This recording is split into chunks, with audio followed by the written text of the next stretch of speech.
Okay, so, I mean, you've already gone live, so you know that we're going to wait for a couple of people to get on. Since our connections, we hopefully it'll strengthen there. Okay, cool. So, as we're getting started here, we'll just let some folks come on. But for those that are going to be tuning in after, tell us a little bit about yourself, Yashira. This is a very, Hello, very how good are you? friend of mine. I wasn't even aware that you were Here. already on in there. I was like listening to you. Yeah, Hi, on.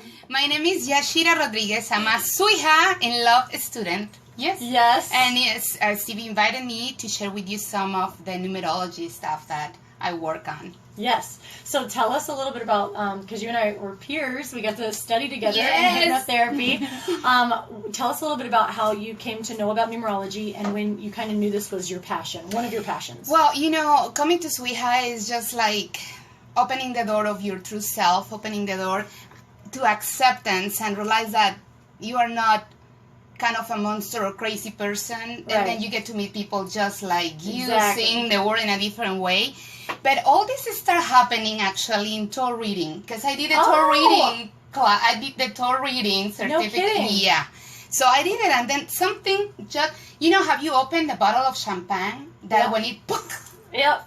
everything start shifting in my life. I start dreaming in numbers. Oh my God. Dreaming in numbers. And then the first thing that I thought was, oh, the angels are talking to me. They're sending messages to me, right? Gosh, yeah, but then right after that, I started classes on reflexology. And I started feeling things, you know, I started feeling in love of feet. And it was just like connecting to something that I couldn't humanly explain. Yep. Story of our lives. Then guess what happened? I mean, all this, you know, like navigation through SWIHA. I went to Polarity class, Polarity 1, because I did the Polarity program as well as the Cranial one. And that's it. It was just the last kick. For me, I started connecting numbers with energy and colors. I was obsessed with this. I went into Kabbalah.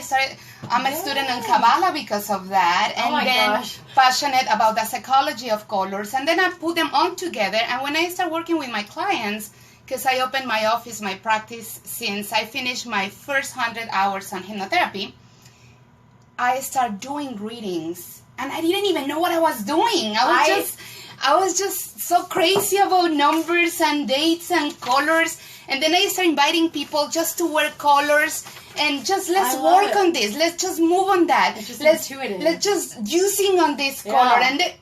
And then, I mean, it was amazing how the diligent people, the people that was really, really disciplined people. Right. Dedicated they start to that shifting practice. Big time. Yeah. Intention. And then, you know, one of the last classes I took on intuition, and you see that you have a numerology class in there. Yes. I was like, oh, this is exactly what I have been doing. And I didn't even know it, that I was really doing it. So that is amazing. Yeah. So, and hi Amber, hi David, what Yashira is referring to is in the intuitive studies class, which I want to say is like 8 weeks now. Each week you look at different things. Their runes are brought in. We do dowsing rods. And then one of the weeks we have the guest speaker, typically Nate Witten. Which is, he's amazing. He's a master. And he does numerology. And so explain to us a little bit about numerology and what your intention is for us today. Well, one of the things that I would like to share is that as an intuitive person, and I already allowed myself, my essence, to go out and say, yes, this is what I am. Yeah. I realized that people that works with numerology, we don't really follow a book or, you know, like a program. It's like you learn the basis and then you just expand into your own intuition. So the reading I do is, yes, I do respect the basic, the energy. I told you, I'm studying Kabbalah, and I so respect the Tree of Life and all the basics on that for the numerology. However, I do it very intuitive. The first thing I would like to honor here is SWIHA, because for me SWIHA is a temple, and I just saw the SWIHA letters, the powerful letters on SWIHA.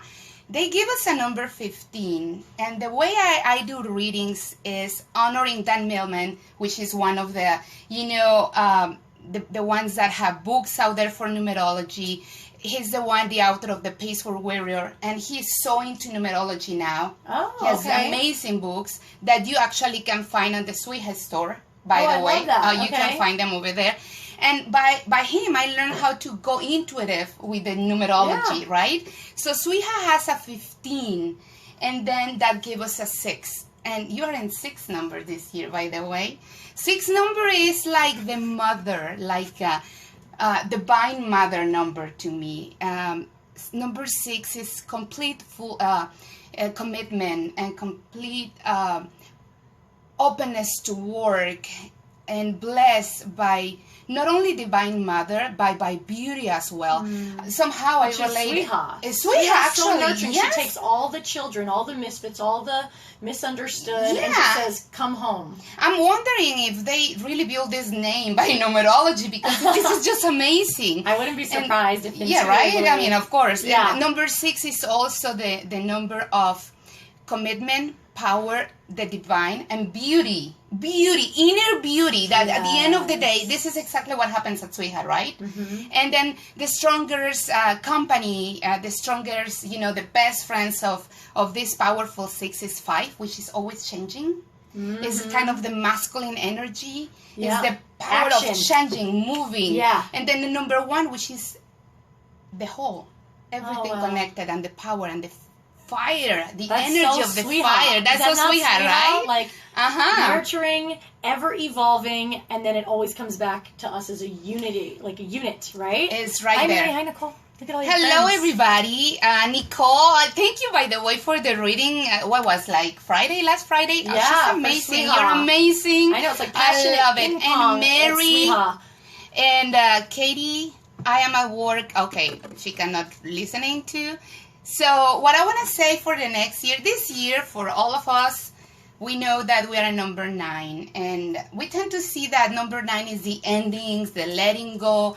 And for some people, it's kind of, oh, no, I don't want the endings. I don't want the let go. But just think that if we don't let go, we cannot receive more. Oh, right? Snap. So you're tracking 2016.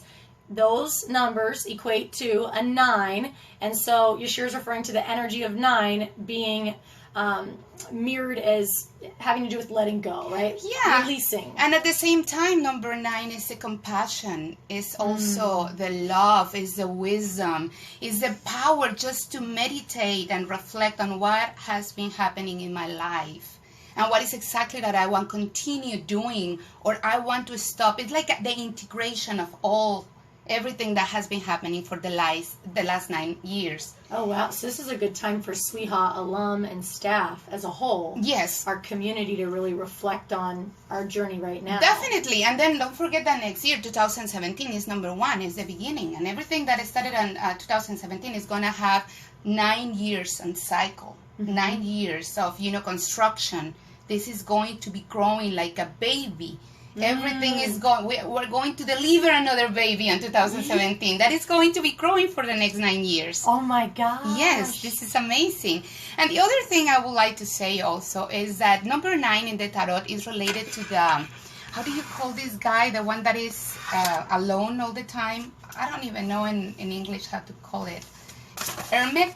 The hermit. The person that is alone. Exactly. This is number 9. This is a person that is meditating, but not only meditating. If you see the tarot card, you will see that this guy is having a light. It has a candle. He has, like the cover on, because he's in his own path, and then he has a candle because he's lighting his steps. So this is a year for us really, really to pay a lot of attention about how we have been walking our path in life. Right, and so with that light, maybe only one step ahead of us will be revealed at a time, and that's why we slowly kind of move forward to stay on our path. And that is when consciousness and awareness comes handy. If we are just living life without paying attention, without giving a sense, without having a project,